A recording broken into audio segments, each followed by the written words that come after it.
सब ये फरमाइएगा कि ऐसी भी कुछ सूरतें हैं कि जिनके बिना पर रोज़ा तर्क किया जा सकता है, वो कौन कौन से उज़्र हैं? मैं चाहता हूँ उस पर कुछ इरशाद फरमाइएगा। देखें, इसमें बुनियादी उसूल जो अल्लाह तबारक व तआला ने ख़ुद कुरान अज़ीम में बयान फरमाया कि ला युकल्लिफुल्लाहु नफ्सन इल्ला वुस्अहा। अल्लाह तबारक व तआला किसी जान को उसकी हिम्मत से ज़्यादा आजमाइश में मुब्तला करता ही नहीं। तो जहाँ फिर ये रोज़ा इस तरह की आजमाइश बन जाए कि उसको पूरा करना इंतहाई दुश्वार हो, वहाँ रियायत मिलेगी। मिसाल के तौर पर अगर कोई बहन प्रेगनेंट है और डॉक्टर उनको ये कह देते हैं कि रोज़ा रखना आपके लिए या आपके बच्चे की जान के लिए ख़तरा बन सकता है, तो उनको इजाज़त है वो छोड़ दें, बाद में इसकी क़ज़ा करें। ऐसी कोई बहन बच्चे को फ़ीड कराती हैं। बाज़ बच्चे ऐसे होते हैं जो माँ के दूध के अलावा किसी का दूध कबूल नहीं करते और माँ होती है कमज़ोर। ऐसी सूरत में अगर वो दूध पिलाए रोज़ा रख कर तो माँ कमज़ोर हो जाती है, और अगर बच्चे को दूध छुड़वाए ख़ुद रोज़ा रख कर रुक जाए तो बच्चे की सेहत या उसकी जान का ख़तरा होता है। तो इसमें भी मुस्तनद डॉक्टर साहिबान से मशवरा कर लिया जाए, या कभी साबिक़ा ज़िंदगी में ऐसी प्रेगनेंसी थी या बच्चे को फ़ीड करवाया और बहुत ज़्यादा हालत ख़राब हो गई थी, या मौजूदा रमज़ान में ऐसा मुशाहिदा किया, तो इस सूरत में इनको भी रियायत मिलेगी। इसी तरीके से हैज़ व निफास में तो वैसे रोज़ा रखना मना होता है, बाद में वो क़ज़ा करेंगी। इसी तरह जो शेख फ़ानी होते हैं, बहुत ही ज़्यादा बूढ़े शख्स के जो अब रोज़ा नहीं रख पाते हैं और आइंदा रखने की उम्मीद भी नहीं होती है, तो वो रोज़ा छोड़ भी सकते हैं और उसका फ़िदिया दे सकते हैं। यानी फ़िदिया देंगे, वो रोज़ा तो रख ही नहीं सकते।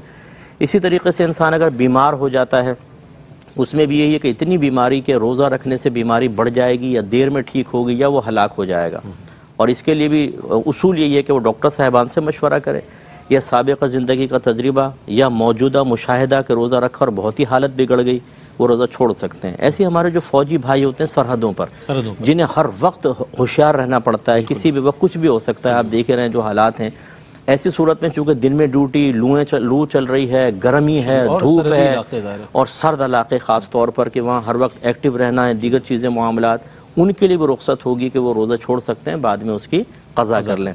इसी तरीके से अगर किसी की बहुत ही ज़्यादा हार्ड वर्किंग है और वो उसको बगैर गुजारा नहीं है, वो मतलब कोई और जॉब नहीं है, वो कुछ और कोई इसको मदद करने के लिए तैयार नहीं है, अगर वो जॉब छोड़ता है तो उसके घर में फाके हो जाएंगे, मसाइल पैदा होंगे। ये बहुत ही नादिर सूरत है, लेकिन है। ये सूरतें भी हैं, इसके लिए भी इजाज़त होगी। जैसे यूएई के अंदर मैं एक दफ़ा था वहाँ पर, तो वो एक सिख था, वो काम कर रहा था धूप के अंदर, क्योंकि वहाँ पे लिबास भी मखसूस पहनना होता है, हेलमेट लाजिम।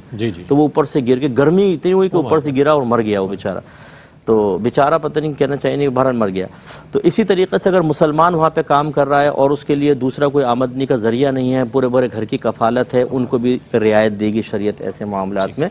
तो इस तरह बस देखें कि जहाँ पर इस तरह का कोई मामला हो, जैसे अब सफ़र का तो कुरान अज़ीम में बयान हुआ कि अगर आप अपने शहर की हुदूद से बाहर निकल गए और कम से कम 92 किलोमीटर दूर जाने का इरादा है, तो ये शरई मुसाफिर हो गया। अब इसको रोज़ा छोड़ने की इजाज़त है, लेकिन इसमें बस एक मसला याद रखें कि वो सहरी जो घर में मिली है उसके लिए अगले दिन का सफ़र उज़्र नहीं है। अच्छा। रोज़ा रख कर सफ़र इख्तियार करना पड़ेगा। हाँ, जो सहरी दौरान सफ़र आएगी वो उससे अगला रोज़ा छोड़ सकते हैं। और अगर रख सकता हो, जैसे जहाज़ का सफ़र है या ट्रेन का आरामदेह सफ़र है, तो रखना अफजल है, लेकिन बहरहाल छोड़े तो गुनाहगार नहीं होगा।